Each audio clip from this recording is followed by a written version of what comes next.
This video will help you get started with the Grip 2. We'll keep it short and simple with detailed guides available in other videos. Check the links in the description.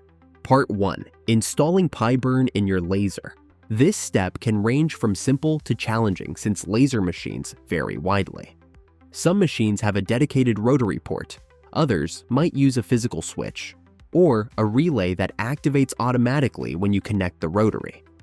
In some setups, the gantry will power off, allowing you to move it manually. In others, it stays powered, so you'll need to position it with the laser on and the rotary disconnected. Your setup will also depend on the tumbler size and your laser's Z height.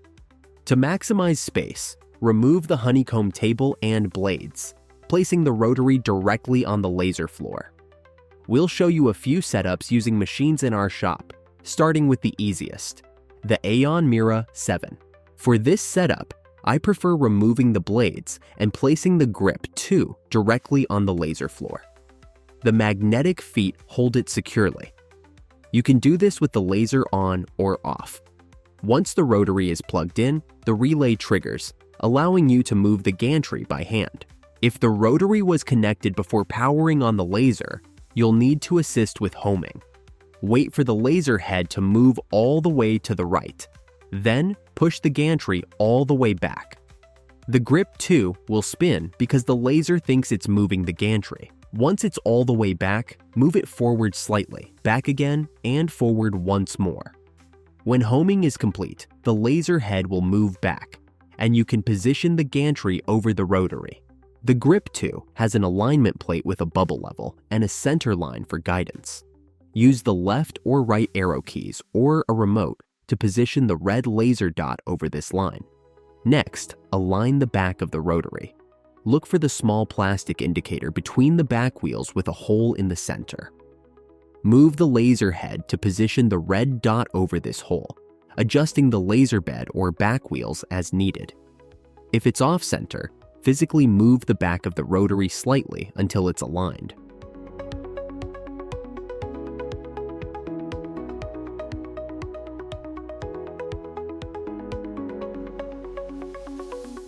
Finally, double-check the front alignment.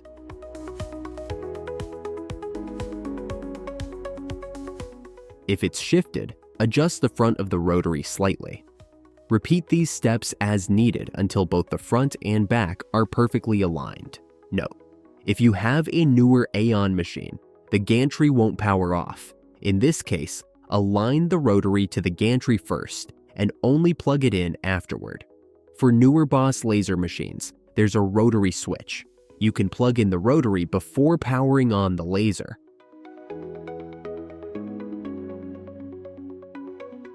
Align it to the gantry.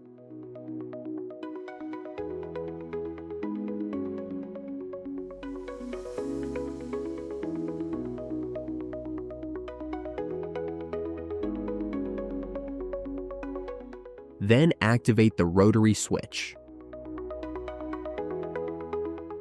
With Thunder laser machines, the process is simpler.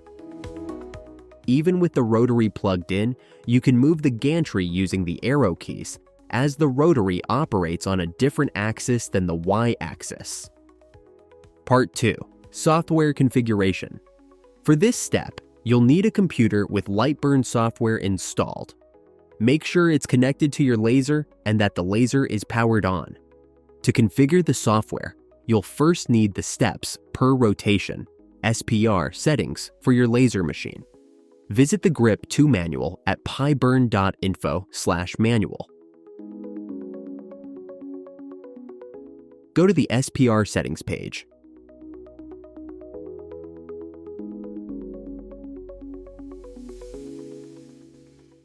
Find your machine and note the SPR value. For example, on my older Mira 7, the SPR is 37,500. Step 2. Configuring LightBurn. Open LightBurn and ensure your computer is connected to your laser with the laser powered on. In the Laser tab, select your laser under Devices and confirm the connection. Click the Rotary Setup button. If you see a connection error like shown here, either your laser is off or not connected. Troubleshooting this error is beyond this tutorial's scope. Enter your machine's SPR value in the steps per rotation field. Set rotary type to chuck and check Enable Rotary.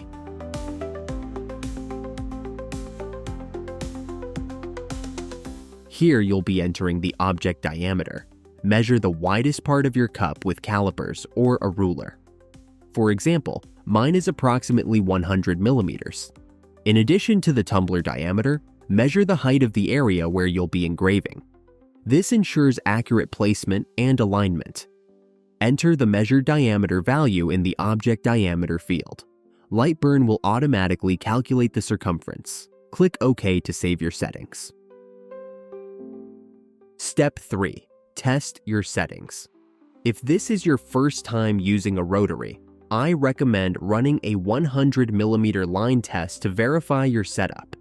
You can find a link to a video tutorial on this test in the description below. If you purchased a calibration tumbler, you can use it for this test. Just don't forget to change object diameter in the rotary settings. Part 3. Prepare graphics for engraving. To visualize your design, you can create an optional template for your tumbler.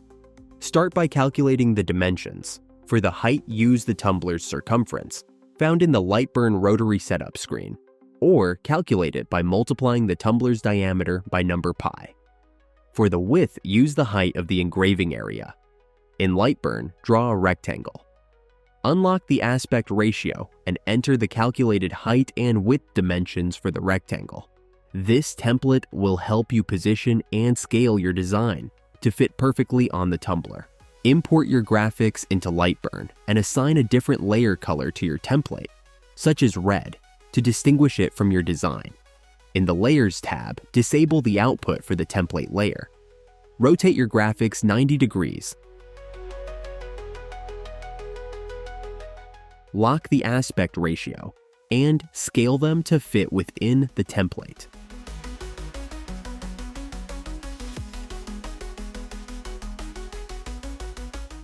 Ensure the graphics layer mode is set to fill and adjust the speed, power, and line interval based on your laser's power. For example, these are the settings for a 60-watt Mira 7.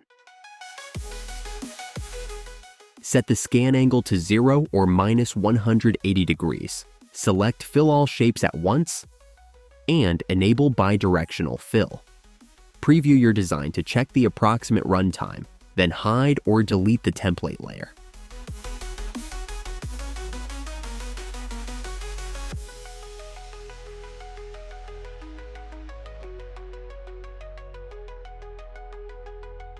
Finally, set Start From to User Origin. Select the appropriate job origin dot. In this case, we are going to set it to the middle right spot, and send the job to your laser. Part 4. Installing the tumbler on the grip. For this large tumbler, we'll use the following jaw configuration: hexa jaws with normal fingers attached to the outermost holes of the base jaws. Larger round edge of the hexa jaws is facing towards the center of the grip. Use a 2.5 mm hex driver to loosen the screws and extend all 3 cup stoppers. Place the tumbler over the finger jaws, pressing its edge against the cup stoppers. Rotate the scroll wheel until all jaws firmly grip the tumbler from the inside. Hand tighten only. Avoid using tools.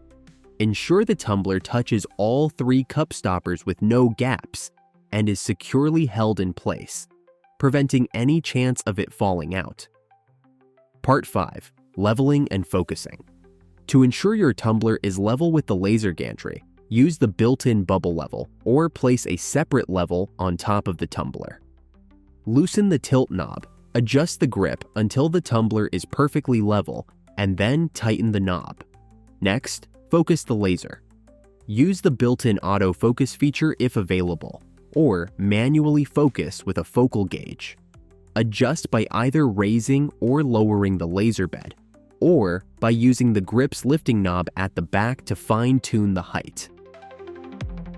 Part 6. Setting origin. Remember the job origin green dot we set in LightBurn? Now it's time to align that with a physical spot on the tumbler.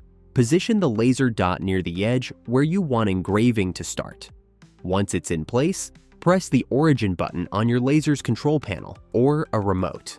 This action matches the job origin, the green dot in LightBurn, to the current position of the laser head, ensuring alignment between the design in the software and your tumbler. Part 7. Framing. Before engraving, ensure your design is positioned correctly and fits within the engraving area of the tumbler. Load your project using the laser's control panel, then press the frame button. The laser will move in the x-axis and rotate the tumbler, tracing a rectangle that outlines your design area.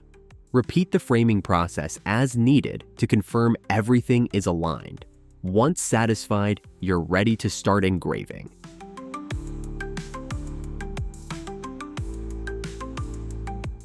Now that your tumbler is engraved, carefully remove it from the grip. Wash off the burned powder coating residue and dry it thoroughly. That's it. You're all set. Happy pie burning!